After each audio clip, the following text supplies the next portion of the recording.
বাড়িতে সন্ধ্যার দিকে 5টার দিকে অনেক লোকজন 10-12 জন মানুষ আমাদের পাশের বাড়ির লোক ঢুকে ফেলাইছে।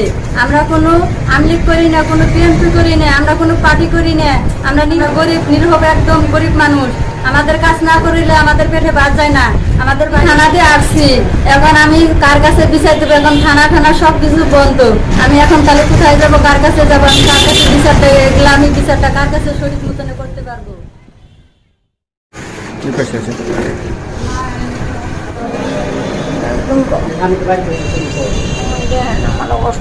কে চটাইছে?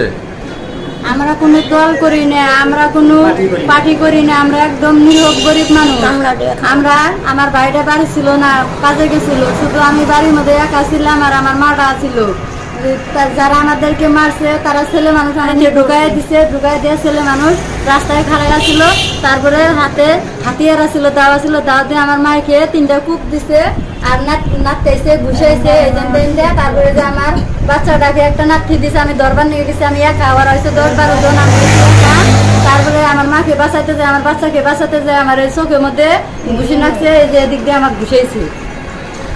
এখন এটার কি ব্যবস্থা তারা বাড়ির ভিতরে 2টা কূপ দিছে, 3-এর বেড়া সহকারে ভাঙে গেছে আমাদের। আমার বাড়িতে ঢুকছিল, গেটের সাথে ঢুকছিলাম, গেট আছে, গেটের ওই দিকে আমার সাথে মারামারি করছে। আমি বাড়িতে আসছিলাম না, আমাদের বাড়িতে আসছিলাম, আমার আম্মাকে নিয়ে কোবাইছি, আমাদের আম্মাকে নিয়ে এইভাবে নিষেধ করছে, একটা যে কোনো কাজের কথা বলছিল, তাদের আমাদের আম্মাকে করতেছে, আমাদের বোনটাকে নাকে বসে ঘুষি দিছে, চোখের মধ্যে ঘুষি দিছে। আমি বাড়িতে আসছিলাম না, আমাদের আম্মাকে এইভাবে নিয়ে ওরা কোবাইছে, আমাদের ছোটো বোনটাকে বাড়িতে আসছিলাম।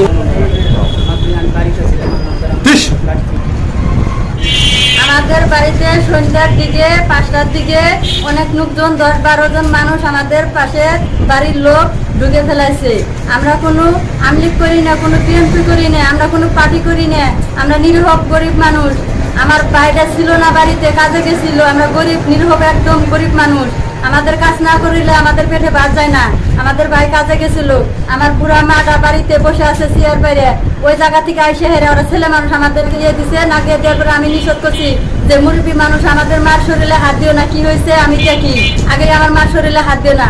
তার না মেনে আমার মার বুকটার এদিকে টাইন দিয়ে বাগানের, আমাদের পাশে বাগান আছে আমাদের, এই বাগানের ওদিক দিয়ে আমাদের মাকে শেষরায় সড়কের রাস্তায় তুলিয়ে আমার মাকে রাস্তার মধ্যে সুতায় হাল্লায় দিয়ে বুকের মধ্যে নাথি দিছে, মাজার ভিতরে নাথি দিছে, তারপরে গলার মধ্যে টিপিয়ে ধরছে, তারপরে হাতের মধ্যে 3টা শুকাইছে দাও দিয়ে। তারপরে আমি এখন একলা কি করি, ওদের কাছে তো আমি পারি না, 10-15 জন মানুষের কাছে আমি একা কি করতে পারি? আমার বাচ্চাটাকে লাথি মারছে, আমার বাচ্চাটা কান্না করছে। তারপরে আমার বাচ্চাটাকে আমি ফিরাবো না আমার মাকে ফিরাবো? পরে আমার বাচ্চাটাকে টান দিয়ে ফিরাইতে যায়, আমার মাকে ফিরাতে যায়, আমার চোখের মধ্যে ঘুষি মারছে, আমার মাথার মধ্যে ঘুষি মারছে। আমি থানাতে আসছি, এখন আমি কার কাছে বিচার দেবো? এখন থানা সবকিছু বন্ধ। আমি এখন তাহলে কোথায় যাবো, কার কাছে যাবো? আমি কার কাছে বিচারটা, এগুলো আমি বিচারটা কার কাছে সঠিক মতন